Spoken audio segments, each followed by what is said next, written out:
Natatakot ako rin sa pahayag ni Vice President Sara na yun daw ginagawa sa kanya ay parang Teves playbook. Ginawa nila ito kay Congressman Arnie Teves. So they have a playbook na kakasuhan mo ng anti-terrorism law. So ano ba yun? Ano bang gusto nilang gawin? Kaya sila nagfa-file or nag-charge ng anti-terrorism law. Gusto nila mag-cancel ng passport. Gusto nila mag-red notice sa international, so hindi ka makakagalaw overseas. Gusto nila mag-amlak, anti-money laundering violations. So ibig sabihin nun, i-freeze nila yung pera mo at yung properties mo. Hindi ka makakagastos ng pera at hindi ka makakapasok sa properties mo. Bakit? Sapagkat yung terrorism po, yung Anti-Terrorism Act, meron niyang freezing ng assets. Aside from the fact na yan ay capital offense. So ginawa yung kay Congressman Teves, ginagawa rin yun sa kanya. Okay? Gusto nila mag-issue ng mga search warrants. Anong ginagawa nun? Papasukin nila yung properties mo. Yung Anti-Terrorism Act, katulad ng sabi ko, ay yan po ay hindi po sa mga ganyang pagkakataon. Yan ay sa mga terrorist organizations na nagdi-destabilize ng gobyerno. Ang Vice President po ay parte ng gobyerno, siya ay isang tao. Paano niya i-destabilize yung government? Ginagamit itong DOJ, ang Anti-Terrorism Act to weaponize it in their lawfare against enemies of the state.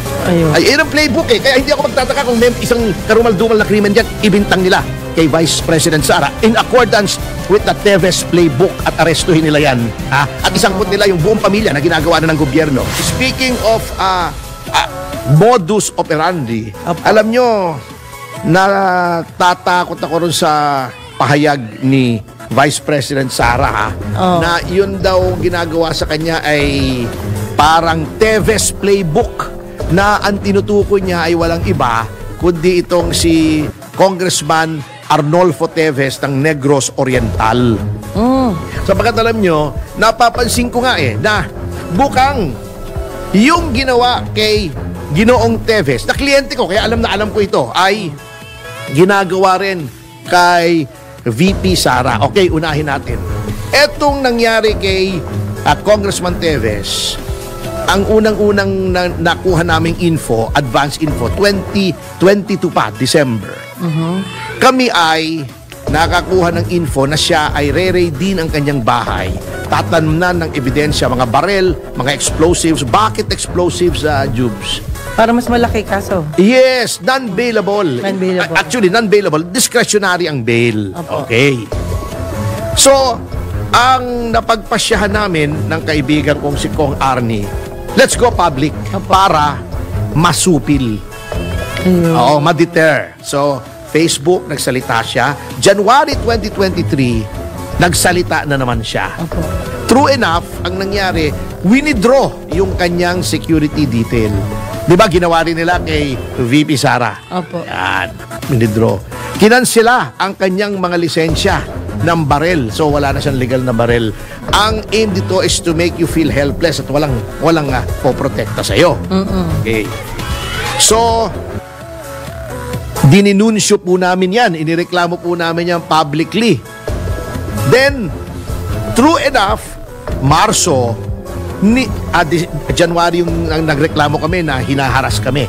At ang tingin naming dahilan kung bakit itong si Congressman Arnie Teves ay tinarget for political liquidation. Political, ibig sabihin, para sirain siya bilang politiko, ay yung kanyang opposition sa mga ibang polisiya ng pamahalaan. Unang-una, yung kay Secretary Abalos na sa pilitang pinagre-resign yung mga opisyal ng kapulisan natin. Tutol siya ron. Tutol siya dun sa Maharlika Fund. Kasi sabi niya, naku, magiging source of corruption lang yan. Marami siyang tinututulang mga policies ng gobyerno. Bukod pa doon na hindi niya sinuportahan si Pangulong Marcos ng eleksyon, siya ay kay Manny Pacquiao. Okay. So, ni-raid na nga yung kanyang mga ari-arian, resort, bahay. May kinumpis ka pang cash na hindi pa binabalik ng NBI at ng DOJ. Krimen ba na magkaroon ng cash? Yun ang hanggang ngayon wala pang determinasyon kung nasaan yung cash.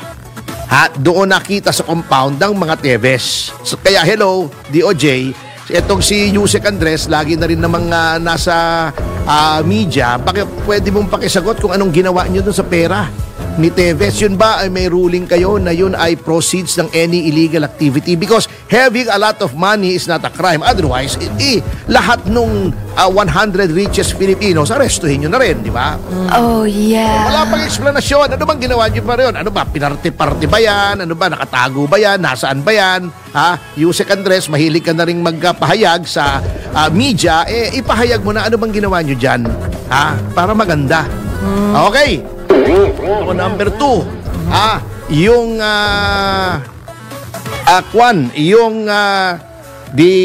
nagkaroon na nga niyan, yung terrorism, yung anti-terrorism na na kanyang hinaharap daw ngayon na siya ay charge under the Anti-Terrorism Act. Ginawa rin yan kay Congressman Teves. Bakit? Sapagkat yung terrorism po, yung Anti-Terrorism Act, meron niyang freezing ng assets. Aside from the fact na yan ay capital offense. So, ginawa yung kay Congressman Teves, ginagawa rin yun sa kanya. Okay.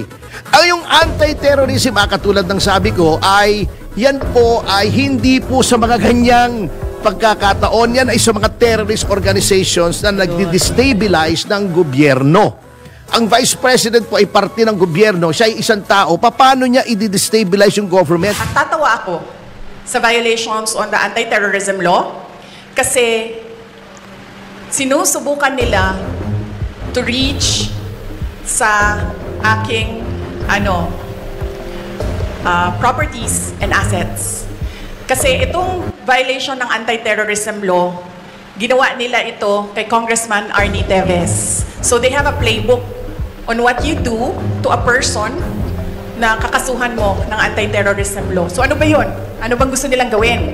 Kaya sila nagpa-file or nag-charge ng anti-terrorism law. Gusto nila mag-cancel ng passport. Gusto nila mag-red notice sa international. So hindi ka makakagalaw overseas. Gusto nila mag-amlak.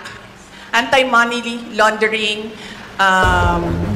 violations. So, ibig sabihin nun, i-freeze nila yung pera mo at yung properties mo. Hindi ka makakagastos ng pera at hindi ka makakapasok sa properties mo. At gusto nila mag-issue ng mga search warrants. Anong ginagawa nun? Papasukin nila yung properties mo. And nagtanong ako sa Negros kung anong nangyari doon. Kasi nga, tinitingnan ko yung ginagawa nila and they're doing the Arnie Teves playbook. Ang ginawa nila doon, masok sila sa mga bahay, mga properties. Nagsasabi sila, may clearing team kami.